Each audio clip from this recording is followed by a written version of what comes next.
can't get him to admit. I'm not even sure he killed the guy. Let's go for code split. Are you sure the kid can handle it? Just lock the door behind me.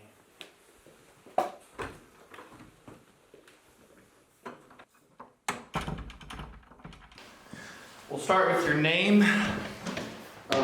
Okay. My name's Jonathan, but most people call me Johnny. Well, Jonathan, do you know why you're here?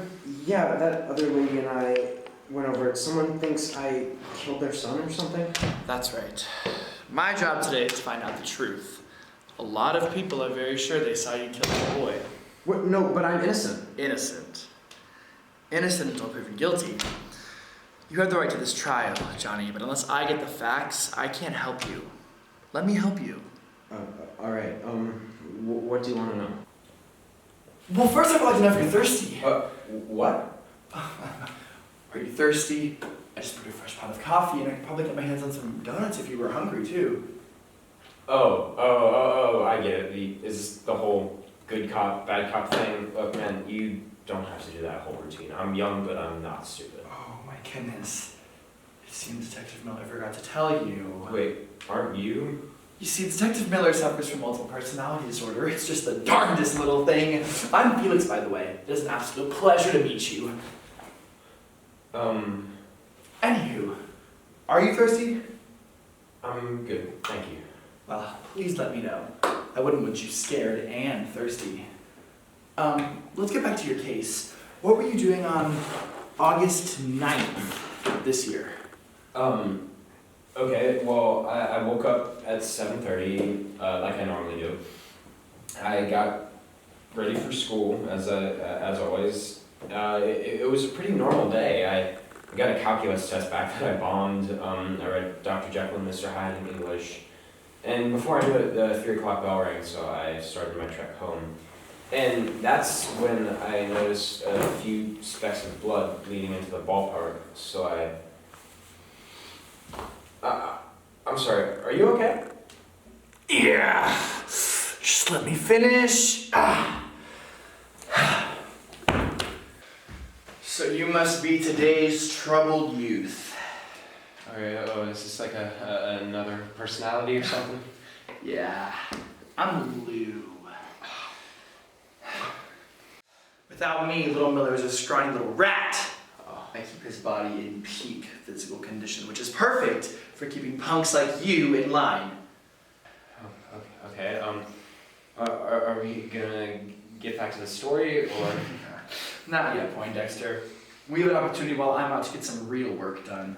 So come on, push-ups, maybe 100. Why? People under pressure can be more honest. They don't have any time to think of lies and loopholes. So get down there, noodle arms. Let's go, push it. Now, what time did you enter the ballpark? What? What time did you enter the ballpark? I don't know, around 3:30. And what did you see? I saw Louder! there was a man in a thick coat running away from someone who was on the ground.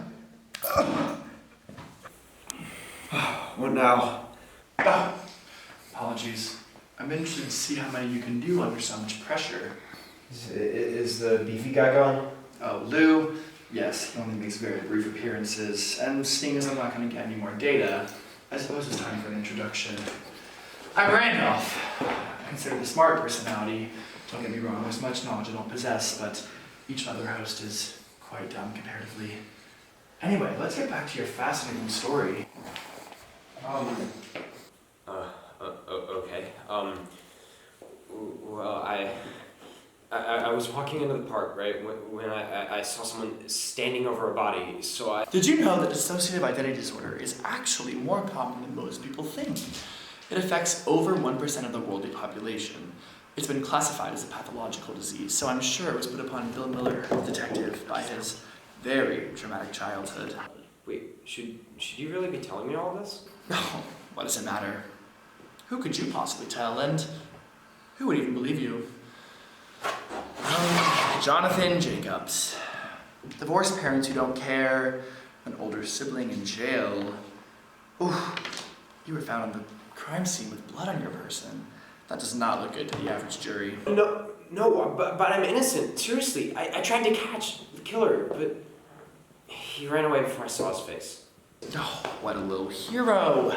And let me guess, You were too slow to catch the killer, so you went for the body. Yeah. For some reason, that sounds all too familiar.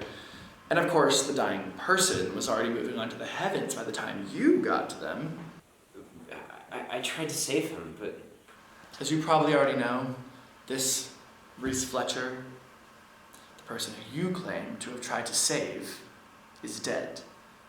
And he was your only possible witness. Now, how do you think that looks to the average jury? Not great. Not great. Anyway, it seems to be my time to move on. Wait, where are you going? Hello? Hi. Hi. Who are you? I'm Charlie. C-H-A-R-L-I-E.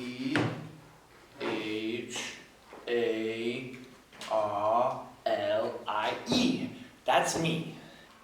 Hi, Charlie, are you here to help me? Sure. Wait, hold on, I'm confused. Am I supposed to be continuing with my story? I love stories. Great, Are you gonna tell me a story? actually, how about you tell me a story? I want to know all about you, Charlie. Okay.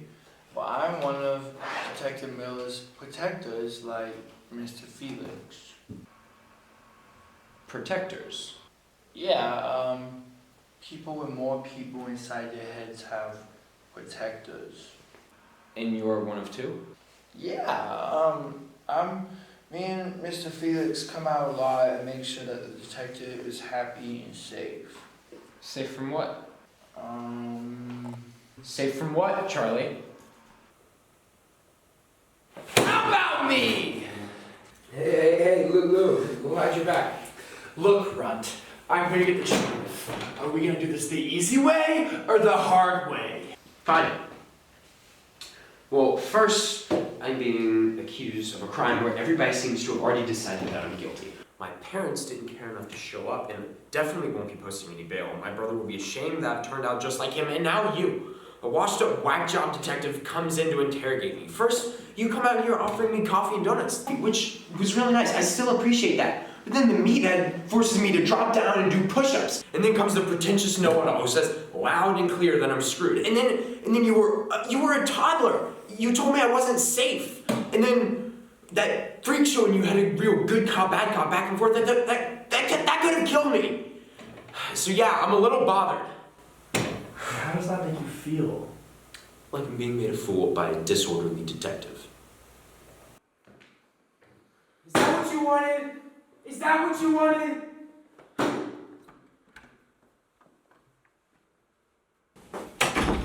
Code split never fails to amaze me. Yep, works every time. You're telling me. So, are you sure everyone else still thinks this is an act? Your multiple personalities? Hey, keep it quiet. I only told you because one, you're my partner, and two, you're not like all the other lazy-ass cops around here, so keep your mouth shut, please. Yeah, you're right. I'm sorry. So, lunch at Mel's to celebrate a solved case? Yeah, I'll meet you there. Okay.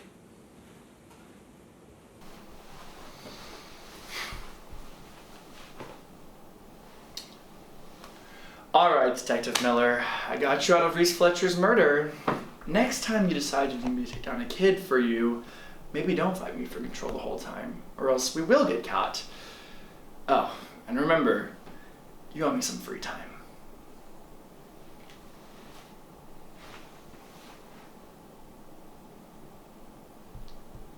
I got you out of Reese Fletcher's murder.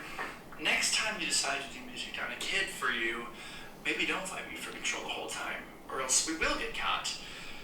Oh, and remember, you owe me some free time.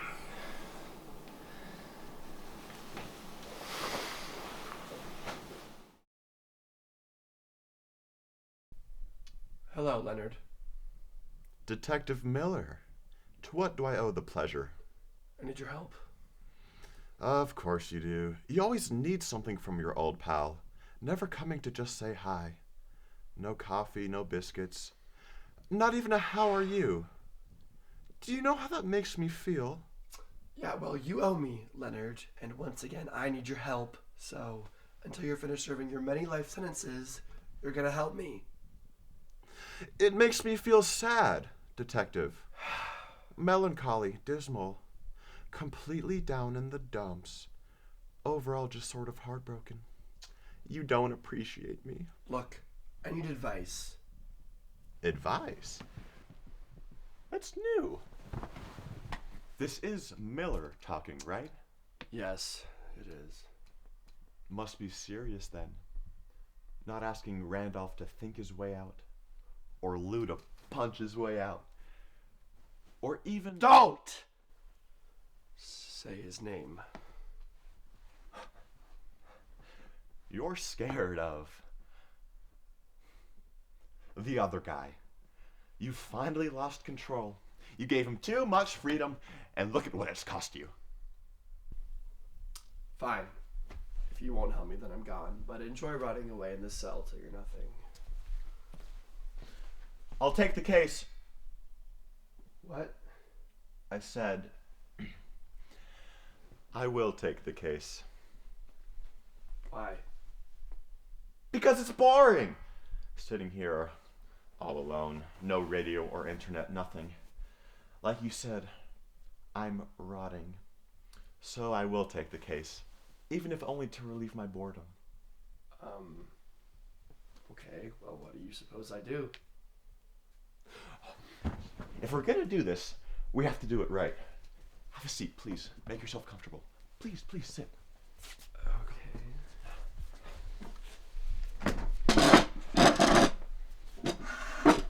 My name is Dr. Leonard Hughes, and I will be your therapist for today. You can't be serious. Indeed, I am.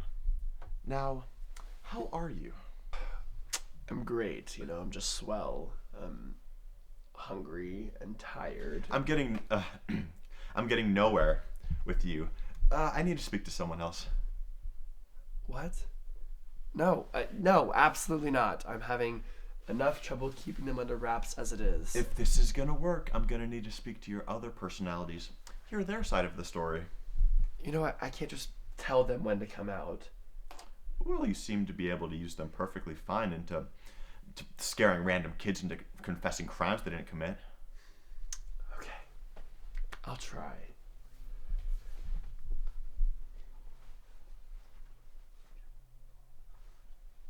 See, it's not as simple as... Oh my goodness, here I am. Hi, how are you? Such a wonder of Detective Miller's mind. No problem at all, good man. And you are? Felix. I'm one of two protectors of Detective Miller's personality. Others refer to me as when Detective Miller is in a good mood. That is fascinating. Well, thank you. So, what you're saying is other people, as in maybe the detective's friends, see you as a mood instead of as a whole person. Well, Detective Miller is a brilliant detective. He doesn't want his colleagues to know that he has multiple personality disorder, so he plays it off as code split, I believe, in situations that call for a certain mood. Felix, that must stink. I beg your pardon. Felix, my friend, you are nothing more than a blip in Detective Miller's mind. Like a glitch. He uses you to his advantage, and he gives you no reward for your hard work. Doesn't that hurt? At least a little bit. To know exactly how useless you are. No, if you'll excuse me saying so, no. The way I see it, I'm a protector, and if I'm doing my job to keep Detective Miller safe and happy, then I'm happy. So if you had the chance you wouldn't rise up against him, you could be the strongest personality. Stronger than... Please, sir, don't say his name. It just gets him riled up and brings him out and gets him excited, and we wouldn't want that. But, no, the way I see it, as long as I'm doing my job and staying happy with keeping Detective Miller happy, then I'm happy. Excellent work, Felix. You're a good man. If we meet again, it'll be too soon. Is there anyone else I could talk to? I will try and see if anyone is available. Excellent. Hi. Hello. What's What's your name? I'm Charlie. C-H-A. That's enough of that. Tell me, Charlie, what do you want? A cookie. No, I mean something else. Lots of cookies. Let me be more specific. Do you want control? Have you ever thought of overwhelming the detective? Hey, eyes up here, Cookie Monster. Have you ever thought of overwhelming the detective and taking control of his body for your own? Why? So you could walk around on your own. Why? So you could be free. Why? Let me put it this way. The detective is like a babysitter. And babysitters are no fun because they have lots of rules. This way you could be your own babysitter and get snacks whenever you wanted. Well, the way I see it is that my job is to protect the way I see it is that it's my job to protect the detective from the other personalities taking control and ruining his mind. Because if they did, then none of us would really have control. We'd all just be voices without a host and existing in indefinite space, don't you think?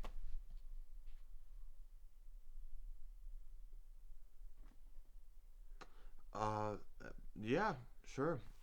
Is there anyone else I can talk to? Let me check. Mr. Hughes, how are you? Fine. Who am I speaking with? I go by Randolph. I'm considered the smart personality. Don't get me wrong, there's much knowledge I don't possess, but each other host is wickedly dumb comparatively. Did you rehearse that? Of course not. And besides, that's not important right now. I believe I'm here to be interviewed. Yes. It's usually the other way around, but I guess this will be a unique change. Right. Great. Okay then.